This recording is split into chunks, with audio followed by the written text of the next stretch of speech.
દીપક આનંદજી, જય સચ્ચિદાનંદ. દીપકાનજી સિગ્નલ નથી લાગતું. એ ટ્રેનમાં છે ને એટલે વોઇસ બરાબર નહીં આવશે. આપણે રજનીકાંત અંકલ. સ્થૂળ દોષો hear me? Can you હા, hear me? now સંભળાય છે. yes, સંભળાય છે? yes. સંભળાય છે? Yes, yes, yes, હા, yes. સંભળાય સંભળાય છે? ઓકે. આપણે હમણાં લગી જોયું સ્થૂળ દોષો. એના કરતા પણ પહેલા આપણે સેપરેશન લીધું, પછી આપણે સ્થૂળ દોષો જોયા, સૂક્ષ્મ દોષો જોયા, સૂક્ષ્મતર દોષો જોયા, સૂક્ષ્મતમ દોષો જોયા. આગળ વધતા આપણે બધે હું જ છું, બધે હું જ છું કરીને, એટલે હવે આપણે એક પગથિયું આગળ વધીએ છીએ કે અમારા બધું મળીને 25 આપતપત્રો છે. હવે સૌથી વધારે અમારે જો સંઘર્ષ હોય, વાંધો હોય, ઝઘડો હોય, હરીફાઈ હોય, ખેંચાખેંચી હોય, તો અમારા 25 વચ્ચે હોય. એ જેમ તમારે પરિવાર જોડે હોય અને પતિ પત્ની વચ્ચે વિશેષ હોય, એવું અમને સહ અધ્યાય કહેવાય. એટલે એ કોઈ ને કોઈ રીતે કામ કર્યા કરતું હોય છે.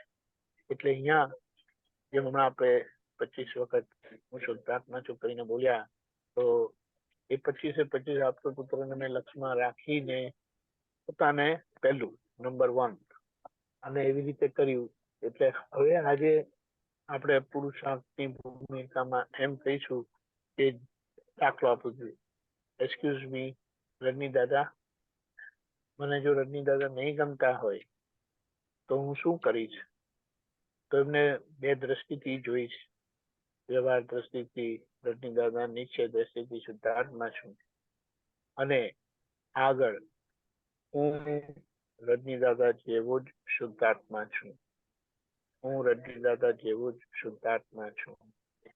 આ એક પ્રયોગ કરજો. મેં ખૂબ કર્યો છે અને મને એના રીતે બહુ શાંતિ પણ છે અને અંદર પણ બહુ નિરાકુરતા રહી છે.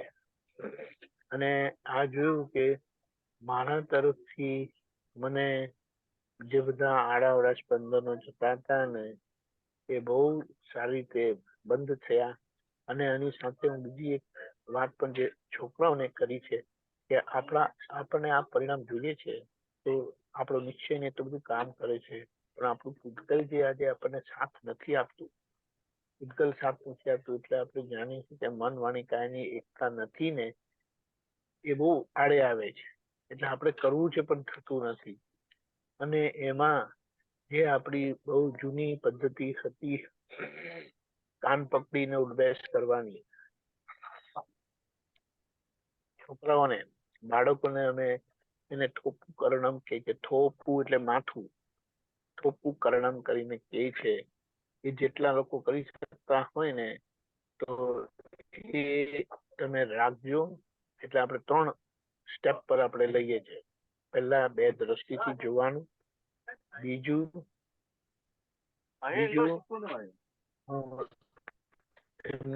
રજની દાદા જેવો શુદ્ધાત્મા છું, ત્રીજું આ થોપું કરણમ કરવાનું. એટલે તમે આ રાખશો તો તમને એનું પરિણામ હું માનું છું બહુ સરસ મળશે. તો આપણે આ પ્રયોગ રાખીશું હમણાં.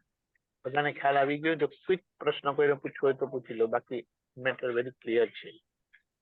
બરાબર છે? આખા દિવસનો પ્રોગ્રામ સવારે 10:15 ગુજરાત